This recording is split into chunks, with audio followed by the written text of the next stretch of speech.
헌법 전문가는요, 아예 4월 이후에 윤석열 대통령 탄핵 선고 나올 수 있다, 이런 목소리까지 내고 있습니다.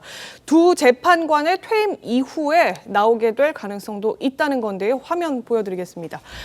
네, 황도수 건국대 로스쿨 교수입니다. 선고 기일조차 아직까지 잡지 못하고 있는 것은 추가 변론과 증거조사 등을 놓고 진통이 생겼을 가능성이 있다.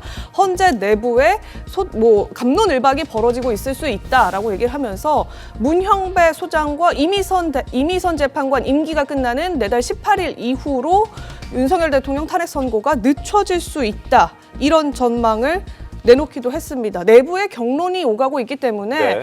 문형배 헌법재판소장 대행이 진보진영 비판 무릅쓰면서까지 선고기일을 마냥 이렇게 땡겨서 할 수만은 없을 거다, 이런 전망이거든요. 어떻게 보십니까? 네, 일단은 4월 18일에 이제 두 분의 재판관이 퇴임을 하시기 때문에 저는 그 전에는 반드시 선고가 이루어져야 한다고 생각을 합니다. 지금 이렇게 늦어지고 있는 이유에 대해서 저는 한 두 가지 정도로 생각을 해봤는데요. 첫 번째로는 이미 합의는 되어 있을 것이다. 그럼에도 불구하고 8대 0이라는 그 국민적인 납득이 될 수 있는 상황을 만들기 위해서 그런 결과를 도출하기 위한 것이 아닌가라는 생각이 듭니다. 네. 우리가 노무현 박근혜 전 대통령에 대해서 얘기를 해서 기간을 자꾸 비교를 하시는데요. 사실 너무나 다른 상황입니다. 사실은 이번에 윤석열 대통령 같은 경우는 내란 그리고 계엄이라는 너무나 법적으로도 중대한 헌법의 가치를 위반한 상황이 있었기 때문에 이 부분에 대해서 숙고를 하는 것은 당연하기 때문에 기간이 지금 조금 길어지는 것은 저는 당연한 결과라고 보여지고요. 그럼에도 불구하고 두 번째 이유로는 헌법재판소에서도 어느 정도 정치적인 그 일정을 고려할 수도 있다라는 생각이 들어집니다. 이 부분은 정당의 이익이나 그런 것을 떠나서 국민들의 안정적인 상황인 거죠. 지금 미국에서 벌써 대한민국을 민간 국가로 설정했다 이런 얘기까지 들려지는 상황인데 그 설정된 기간을 보면 12.3 계엄 이후라고 합니다. 그런 측면에서 봤을 때에 대내적인 관계라든지 내부의 어떤 혼란이라든지 이런 것들을 최소화하기 위해서 그 일정을 짜고 있는데 저는 그 일정이 바로 이번 주 금요일이 돼야 한다고 생각을 합니다. 물론 월요일, 화요일 이런 얘기도 많이 있었지만 과거에도 전통적으로 금요일에 했었던 이유가 있었다고 저는 보는데요. 금요일에 사실 선고가 나야지만이 사실 토요일, 일요일 국민 여러분들께서 조금 더 마음을 가다듬고 추스리는 그런 시간들도 저는 필요하다고 보여지기 때문에 그런 급격한 갈등, 충돌들을 피하기 위해서도 저는 최대한 빨리 선고가 내려져야 한다고 생각합니다. 네, 어쨌든 정 대변인께서는 8대 0의 여론을 만들기 위해서, 전원일치를 만들기 위해서 시간이 소요되는 것 같다, 이렇게 보셨는데 다르게 생각해보면 결국 8대 0, 전원일치가 아직 못 나고 있다라는 해석도 되는 거잖아요. 그래서 기일이 계속 늦춰지고 있는 거다, 이런 분석이 이 교수님도 해주신 건데 그 부분 어떻게 보십니까? 사실 과거의 사건들하고는 분위기가 굉장히 다르거든요. 그때 박근혜 대통령 사례를 봤을 때는 여론이 굉장히 원사이드했어요. 5%까지도 지지율이 무너졌고 그럴 경우에 그 결론에 대해서는 또 극렬한 반대 이런 것들을 걱정했을 때 정무적인 고려를 해서 6대 2였는데 8대 0을 만들었다, 이런 뒷얘기들도 나오고 있으나 지금은 사실 팽팽하거든요. 네. 그럴 경우에 소수 의견이 자신의 양심에 따른 판단을 버리고 다수 의견 쪽으로 간다라는 건 생각하기 어렵고, 또 헌법재판소법을 봐도 이런 거를 막기 위해 가지고 법 개정이 있었습니다. 왜냐하면 옛날에 노무현 대통령 판례에서는 소수 의견을 밝히게 돼 있지 않았어요. 그때는 그래가지고 다수 의견, 소수 의견 구분이 없었는데 국회에서 그러지 마라. 국가적으로 중대한 일이니 소수 의견, 다수 의견 다 밝혀라라고 해서 법 개정을 했기 때문에 그 이후에는 소수 의견이 있으면 그대로 이제 드러내게끔 바뀌었거든요. 네. 그거에 따른 것이기 때문에 양심에 따른 어떤 결론을 그 정무적인 고려를 위해 가지고 바꿔가지고 8대 0을 만든다. 지금 현재 상황으로는 예전하고 분위기도 다르기 때문에 가능하지도 않고, 그렇기 때문에 지금은 사실 어떤 결론을 내기에 무르익지 않았다. 그 가능성을 제일 높게 봐야 되지 않나. 지금 탄핵이라는 거를 결정하기에는 돌발 변수도 최근에 있었잖아요. 구속 취소라는 거는 사실 증거법과 관련해가지고 밀접한 관련이 있기 때문에 네.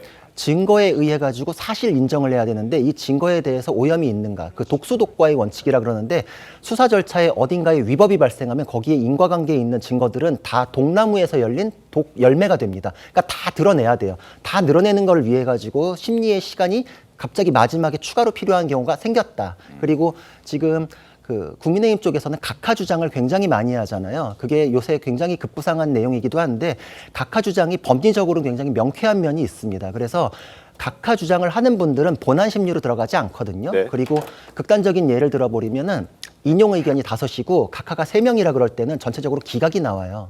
그러니까 네. 결국은 기각이 의견이 없는데도 불구하고 이렇게 팽팽하게 되는데 각하 의견이 있기만 하면 기각으로 갈 가능성이 생기거든요. 그러니까 각하가 돼도 이 판결은 이제 없는 게 되고, 그리고 각하가 의견이 뭐 다수 의견이 안 되더라도 기각이 되기 때문에 여러 가지로 이런 부분 때문에 재판관들이 인용에 아직 무르익지 않았기 때문에 평의가 계속되고 있지 않나, 이렇게 추론하는 게 맞을 것 같습니다. 알겠습니다. 어쨌든 뭐 양측의 입장을 들어보면 헌재에서 지금 갑론을박 지금 이견이 굉장히 부딪히고 있다라는 내용까지는 뭐 저희가 추측을 해볼 수가 있는데, 합리적 추론을 해볼 수가 있는데, 헌법 전문가들의 목소리를 통해서 저희가 지금 전망을 해보고 있습니다만, 헌법 재판관들이 무슨 생각하는지 너무나 궁금하고 저희도 안다면 알려드리고 싶은데 그게 지금 잘 안 돼서 말들이 지금 많이들 나오고 있고 예측들을 가지고 저희가 얘기를 하고 있습니다. 자, 오늘 아침 조선일보에 실렸던 여러 예측들 중에서 3가지 정도 보여드리겠습니다. 자, 정태호 경희대 로스쿨 교수는 인용 의견을 밝혔는데, 국회 군 동원 위헌 명백하다라는 입장이었고, 황도수 건국대 교수는 기각 의견 냈습니다. 위법성이 뭐 있긴 있으나 이걸 파면할 정도는 아니다라는 부분의 의견을 좀 냈고요. 그래서 뭐 좀 늦어질 수도 있다, 의견이 엇갈려서. 이호선 국민대 교수는 각하 의견을 밝혔습니다. 내란죄를 처음에 집어넣었다가 탄핵소추안에 이걸 뺐죠. 이 빼는 순간 헌재 심리를 중단했었어야 되는 것이다 라는 의견을 지금 내놓고 있거든요. 가장 큰 쟁점이기도 하지 않았습니까? 내란죄. 더불어민주당에서도 크게 그걸로 책임을 물으려고 했었고, 그래서 그 내란죄 철회를 시작으로 결국 첫 단추부터 잘못 끼었다라는 지적들이 지금 나오고 있는 겁니다. 논란이 됐었던 장면들 다시 한번 확인해 보겠습니다. 헌법재판의 성격에 맞는 주장과 입증이 이루어질 수 있도록 하기 위함이고, 그것이 재판부께서 저희에게 권유하신 바라고 생각하고 있습니다. 계엄과 관련한 일련의 행위가 내란죄, 직권남용죄, 특수공무집행 방해 등 형법상의 범죄에 해당한다는 주장은 철회한다는 그런 취지신가요? 사실상 철회한다는 주장입니다. 정인 돌아가십시오. 수고하셨습니다. 선생님, 3분만 질문해요. 아닙니다. 돌아가십시오. 핵심 사유를 삭제하고 탄핵 여부를 논의하는 게 과연 정당한 것이냐. 물론 과거 박근혜 전 대통령 때도 뇌물죄를 빼긴 했었습니다만 그때는 이게 부수적인 것이었고, 지금은 내란죄가 핵심적인 것이었는데 이 핵심을 빼고 논의하는 게 맞냐, 뭐 이런 주장들이 나오고 있는 박근혜 전 대통령 때 뇌물죄를 뺀 거는요. 뇌물죄는 현직 대통령이 재직 중에 형사상의 소출을 받지 않는 범죄예요. 그렇죠? 네. 그러니까 그 재직 중에 형사상의 소출을 받는 범죄는 내란죄예요. 그런데 윤석열 대통령은 지금 재직 중이지만 내란죄 혐의이기 때문에 형사상 소출을 받잖아요. 네. 그러니까 박근혜 전 대통령의 경우하고 완전히 다르다 네. 하는 게 이제 전 헌법재판관들의 지금 주장입니다. 그렇게 따지면 사실은 윤석열 대통령은 지금 형사재판을 받고 있잖아요. 내란죄로. 그러니까 헌법재판소법 제51조에 보면 그걸 헌재 심리를 중단할 수 있다. 형사재판이 진행 중일 때는 이렇게 돼 있어요. 중단하는 게 원칙이라는 주장이 굉장히 많거든요. 그렇게 보면 박근혜 전 대통령 또는 노무현 전 대통령은 모두 형사재판을 받지 않는 상태에서 헌법재판소의 심리를 받았어요. 윤석열 대통령은 형사재판과 헌법재판소 심리를 같이 받고 있잖아요. 네. 그렇기 때문에 형사재판을 중단해야 되는 것이지 계속해서 끌고 갈 수 없다. 이런 주장도 대단히 많습니다.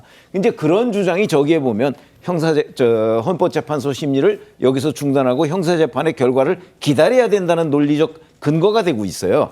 물론 뭐 저희 같은 사람이 지금 아까 쭉 조선일보에 나온 걸 보면 진짜 당대의 헌법 전문가들이잖아요. 근데 헌법 전문가들도 저렇게 견해가 달라지는데 네. 저희 같은 사람이 뭐 거기에 이의를 제기할 건 아니지만 저희는 다만 전문가들이나 아니면 전 헌법재판관이나 이런 사람들의 의견을 종합해 볼 때는 지금 그 문영배 헌재소장 진행하고 있는 윤석열 대통령 탄핵 심판은 굉장한 절차적으로 문제가 있다. 이것까지는 저는 충분히 인정할 수 있다고 봅니다.